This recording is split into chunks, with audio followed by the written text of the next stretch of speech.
nas ne prihvatate, nas istočne pravoslavce. Kako ne prihvatate? I vi nas nekako ovako, ne kaže prezirete, nego eto jednostavno smatrate da mi nijesmo u pravom smislu crkva, a onda će da kaže, a mi smo u moru islama uspjeli da sačuvamo kroz vjekove vjernost Hristu Gospodu, postradavši i stradajući neprekidno i do naših vremena. Oni stradaju i sada je mnogo njih pobijeno, kao što vidite stradaju i drugi hrišćani na istoku, u Siriji, u Iranu su drevne hrišćanske crkve, Iran, Irak, sve do granica Kine, i tu je vjekovima crkva Hristova stradala i samo Gospod znade koliko je oni koji su upisani u knjigu života, koji su postradali za Hristovo ime.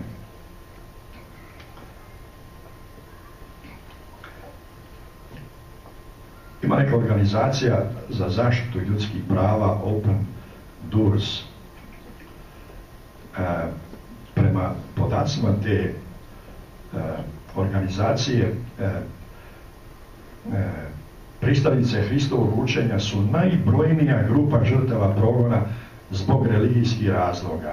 Proganjano je preko 100 miliona vjernika u ovom našem vremenu, hrišćana. A među njima prvo mjesto zaista pravoslavni hrišćani. Taj progon je naročito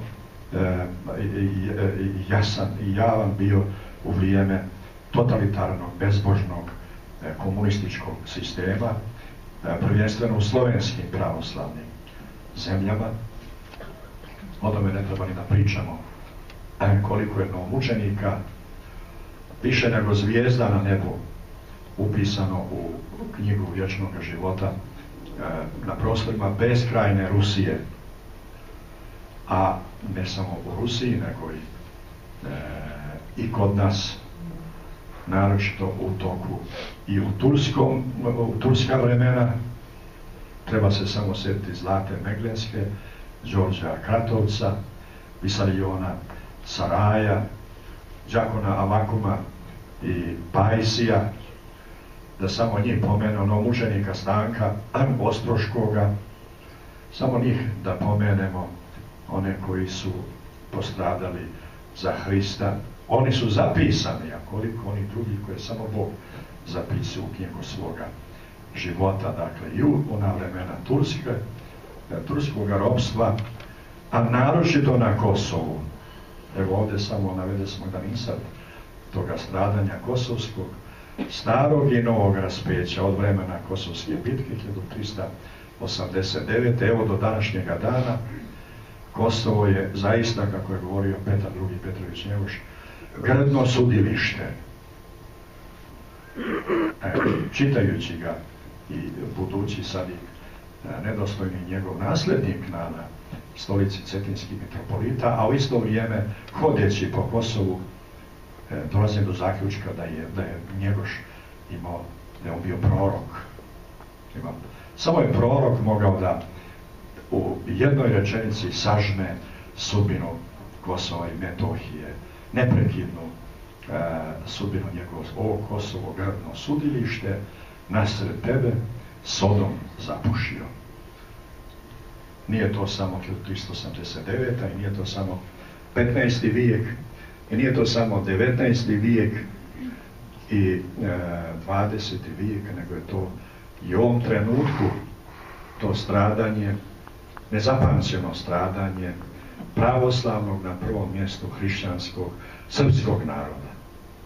To stradanje i taj progon je utoliko strašniji i tragičniji što u njemu učestvuje ne više tursko carstvo, islamsko, nego što su glavni nosioci tog nasilja na Kosovu i Metohiji i tog stradanja naših svjetinja, našeg naroda, dojučerašnji hrišćanski narod.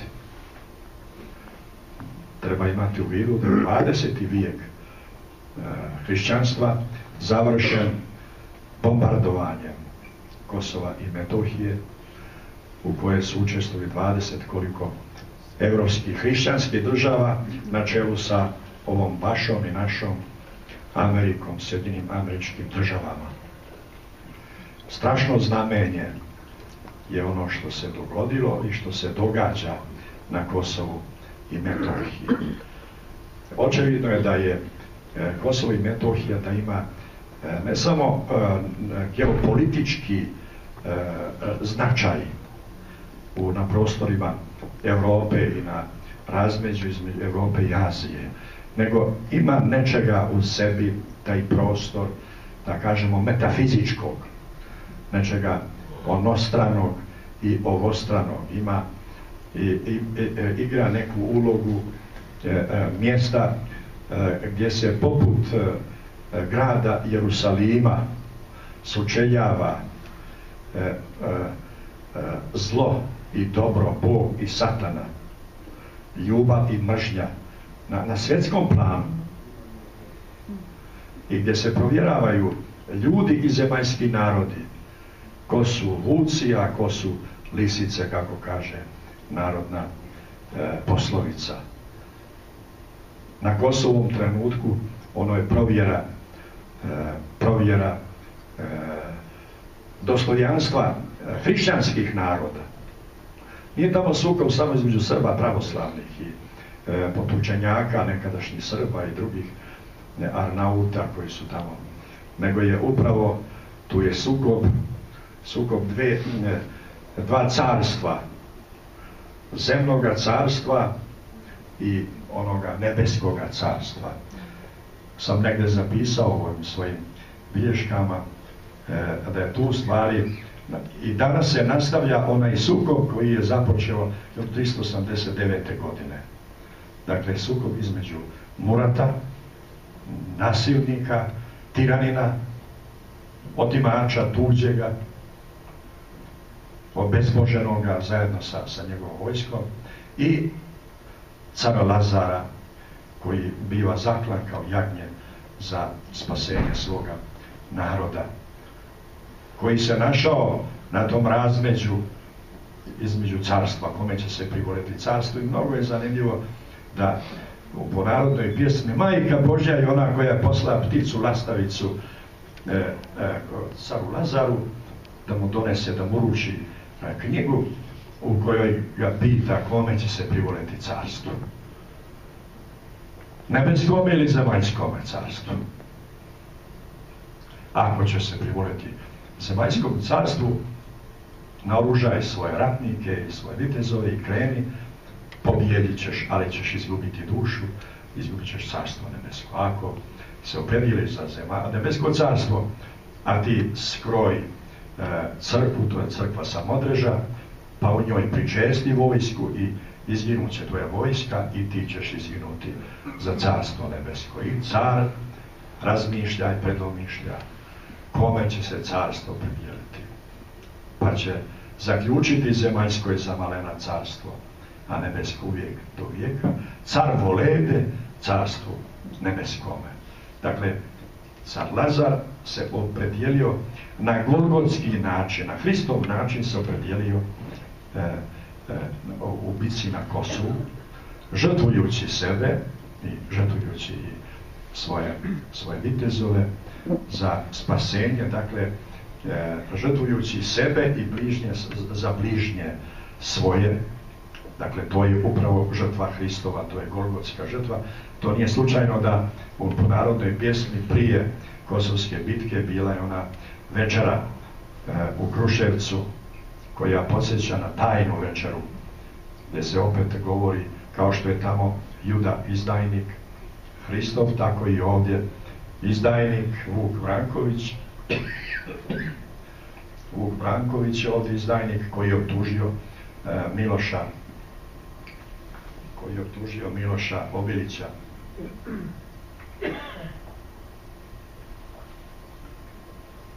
Za izdaju, pa ovaj kaže sutra ćemo biti na polju Kosovu, pa ćemo vidjeti koji je vjera, koji je nevjera. Nevjera ti uz koljena sjedi, kaže on caru Lazaru, i to se i potvrdilo idućeg dana u Samoljnici. Dakle, dva životna stava. Muratovski stav, muratovska ideologija, nasilja, tiranije, bezbožništva i stav cara Lazara, vjernosti Hristu i njegovom nebeskom carstvu.